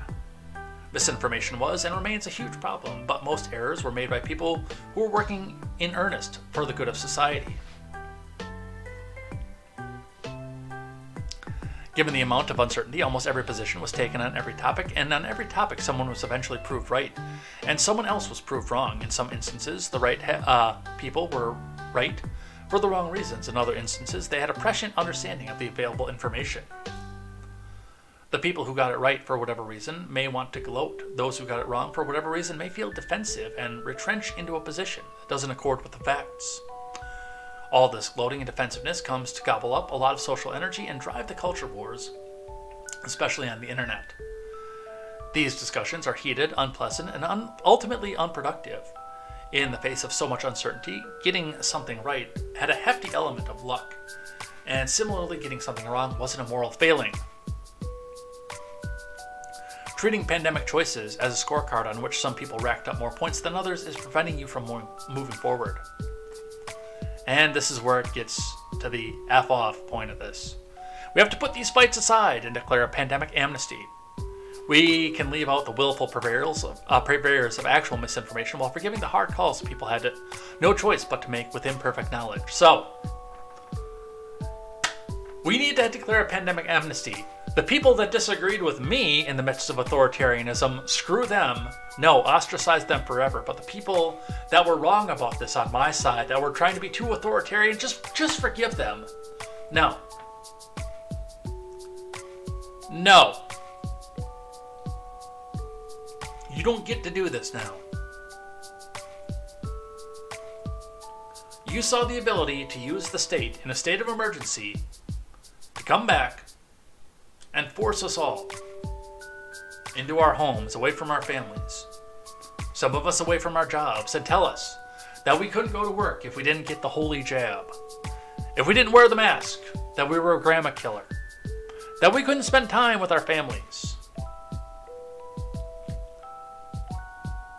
No, you are not getting a pandemic amnesty. You shut down an economy in blue states.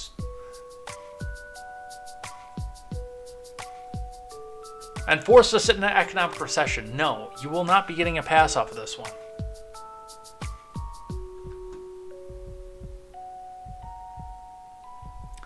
Moving on is crucial now because the pandemic created many problems that we still need to solve. Student test scores have shown a historic decline, more so in math than in reading, and more so for students who were disadvantaged at the start. We need to collect data, experiment, and invest. Is high-dosage tutoring less cost-effective than extended school years? Why have some states recovered faster than others? We should focus on questions like these because answering them is how we will help our children recover.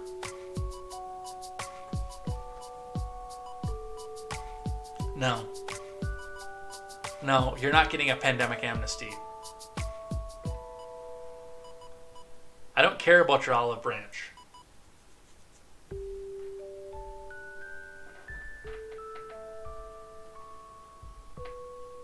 Alright, let's do Twitter trending. Before I say something that'll get me kicked off YouTube.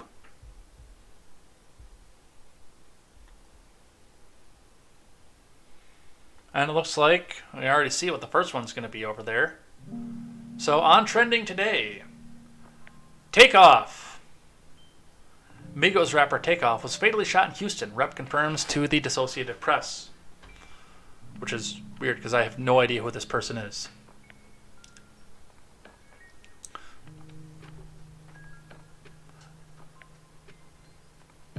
Rest in peace, Takeoff.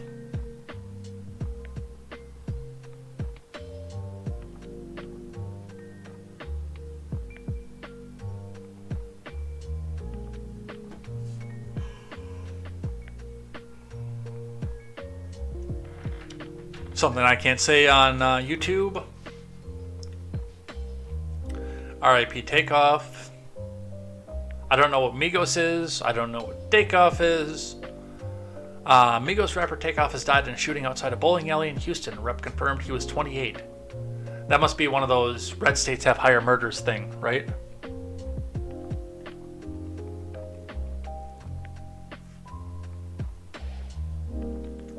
Can't read that, can't read that.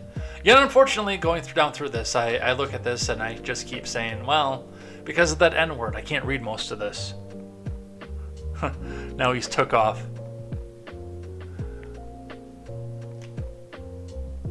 The Eras Tour, talking about Taylor Swift. Who sold the house? Me at a Taylor Swift The Eras Tour. Taylor Swift's set list for her Eras Tour. She has put a lot of music out.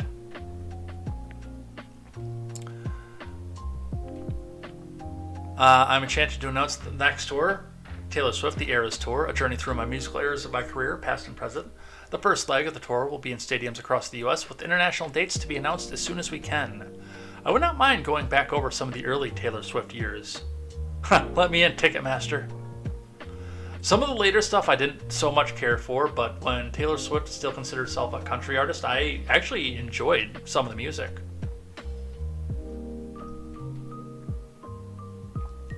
And yes, guiltily, I do enjoy some of the stuff in the transition years too.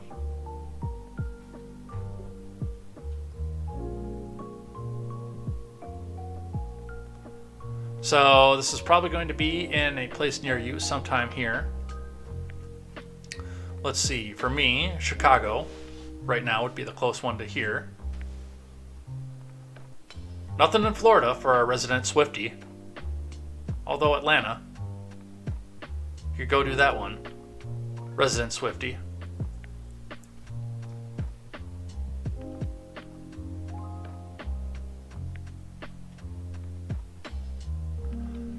So if you enjoy Taylor Swift, go and check that out.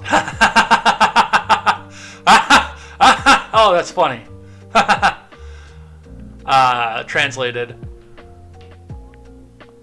Taylor announces the Eras Tour. Me and the Swifties that don't have any money automatically.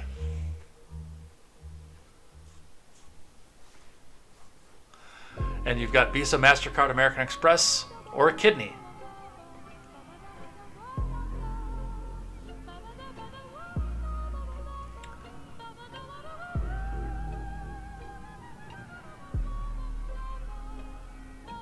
I like this one too. Ticketmaster. The time at which you register does not matter. Swifties and rightfully so. That sign can't stop me because I can't read.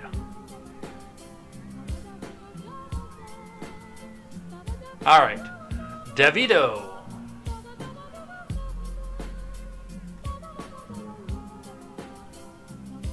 Following the death of Davido's son, Ifeanyi, fans of the singer have been left devastated with the news, sending their condolences to Davido and his wife Chioma. Also, by the way, I have no idea who this is. Davido and Chioma losing their son is saddening. Nothing hurts more than losing a loved one unexpectedly. My deepest condolences to the grieving family, wishing them nothing but divine comfort during this sorrowful time. May they take strength from those that need them. Apparently the kid drowned in a pool, which is sad. So that's an F in the chat for me.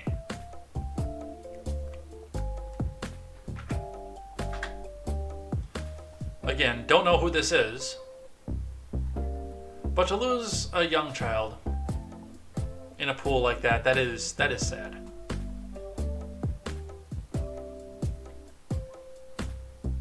Christmas is trending. It's November 1st, which is just about, but not really, Christmas time. There will not be Christmas music coming into any of this until December 1st. I make it acceptable to listen to Christmas music from December 1st to December 25th, and on the 26th we go back to the regular music.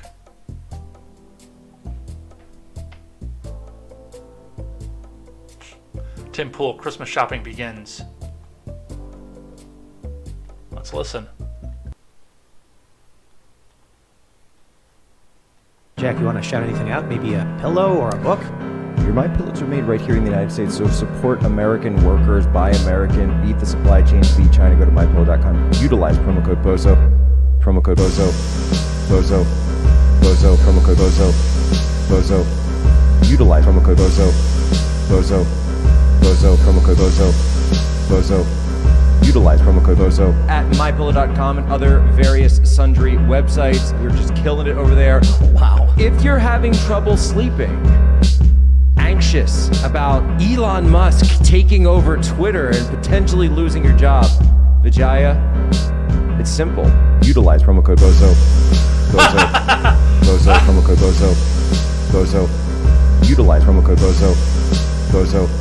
BOZO. Promo code BOZO. BOZO. Utilize promo code BOZO. BOZO. BOZO. Go to mypillow.com. Utilize promo code BOZO. Wow. I will not be utilizing promo code POSO, but that is still funny. I laughed roundly and loudly about that. Jack, you want to... Shut up, Tim. But of course, what we will be hearing as soon as the Christmas music starts... Laura says, played All I Want for Christmas Is You in the school drop-off line to set the tone for the season, and of course to establish dominance. I will remind you, and I will probably get a copyright pop when we get to that season, that Vince Vance and the Valiants did a much better version of the song All I Want for Christmas Is You than Mariah Carey ever did. And they're completely different songs, but that's the All I Want for Christmas Is You that I want to hear. Not this one.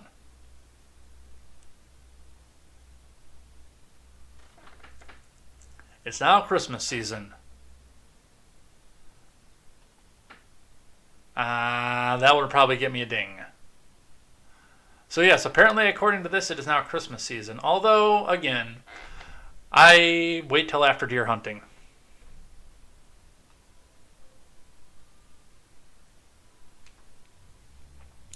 All right, and our last trend for the day is Pharrell. A big music one today.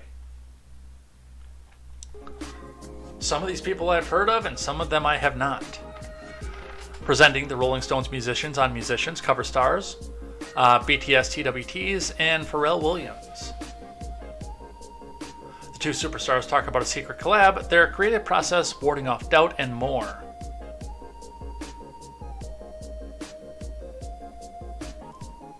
RM, it is. Music is like, it's everywhere. I'm sad, but it's everywhere. Sometimes I really feel afraid. Like music, it's not my first thing anymore. Sort of like that. Yeah, that's temporary. Oh, really? I'm relieved. Yeah, then all of a sudden you go, whoa, and it's the only thing you want to think about. It'll happen. That sounds like Stephen Ignoramus, actually.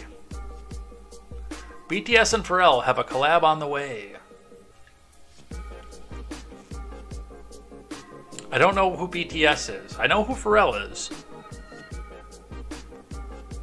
I don't know what it is that they're doing. I don't know what it's going to sound like. I don't even know if the dude speaks English. I guess we're about to find out in just a second. I always wanted to have the frequency like you. Like, you know, sometimes it's just Apparently singing. does. You could be falsetto. Sometimes you rap. Sometimes you just sang the hook for the other artist, like Snoop Dogg. And so, how do you position yourself when you participate in the song as a player? Like, wow. First of all, these are great questions. Thank you. And no one's ever asked me that, believe really? it or not. Like, no, I've never had a journalist ever ask me that. That really matters to me. So, and that's like no cap. Like, you, believe it or not, no one's, and it sounds like they could have, and because it's such an obvious question, but no one's ever asked me that. So I'm blown away by that. Everything, I make decisions based off of feeling. I don't make them based off of convention. I gotta rap, I gotta sing. Yeah, it's just whatever it feels like it needs, and I'm gonna channel it as best as I can, because I'm trying to tell somebody else who's gonna be better than me to do it. And oftentimes what will happen was artists will be like, nah, we want you to stay on there, and I'll be like, no, but it's for this person. But I channel what I feel like is missing, and I forget that it's gonna be me, because if I think that it's gonna be me, then it won't be as good and I won't be as confident. I'm only confident knowing that I am giving the instruction and the directives to someone else. All right, and I mean, that's a very honest answer. I can honestly say that. I do have to question Pharrell, what the hell are you wearing? I mean, whoever this dude is in BTS, who actually speaks like he was educated at Harvard, I was kind of surprised, is somewhat classy. Maybe needs to slim up the suit a little bit, but he's somewhat classy looking here. But I mean, what is this?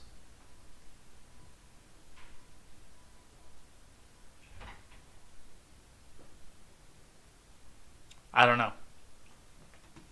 But that is 5 top trends on Twitter right now. So I actually saw something over on the side that I think we're going to put a pin on for tomorrow because of the tax return thing. Because, of course, yes, we got to keep Trump in the news. We got to keep talking about Trump, evil Donald Trumpler. He's so bad, and he might not pay his taxes. Look, here's my thing. Sneak peek on this, and we'll talk about it tomorrow again still. But number one, I don't want to talk about Trump because he's not in office. After the midterms, he might announce, and then we'll have to talk about him. But I don't want to talk about him first and foremost because he's just really not relevant to the conversation right now.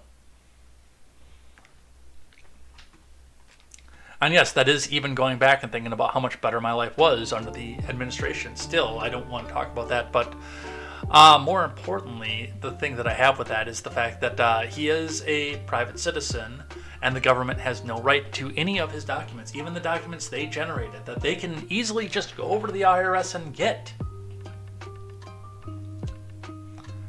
The IRS has that stuff on file. They don't need to go and get it through Trump. But at this point, it's a thing of pride that the government can compel you to do that, which it can't. We have a Fourth Amendment for a reason. And yes, that would fall under that. The government seeking private financial documents, that is a Fourth Amendment violation.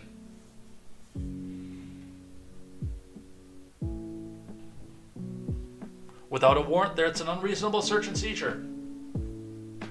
And if you want those tax records so bad, get a warrant. Go in front of a grand jury and a judge and get a warrant, say you're going to charge him with X crime. And this is what we see as evidence. But they're going to keep going down that forever. Let's get out of here for the day. Oh, I shut everything down, which means I have to go back and find where the music is, the render is. There it is.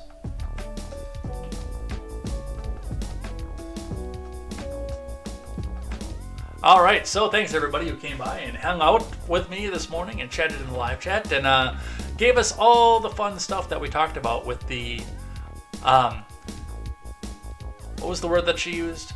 Amnesty. The amnesty with the pandemic. I thought it started with a P for whatever reason. I don't know. I'm going to head out of here for the day. I've got to go down and get to work and see what it is that I have to do. So we'll be back here tomorrow with more news, more headlines, and more contemporary. Definitely looking forward to seeing you guys here again as we continue down our journey towards the midterms. Love seeing you guys here. We will see you here next time. And until then, I am Jay Edgar, and this is Contemporary. Take care.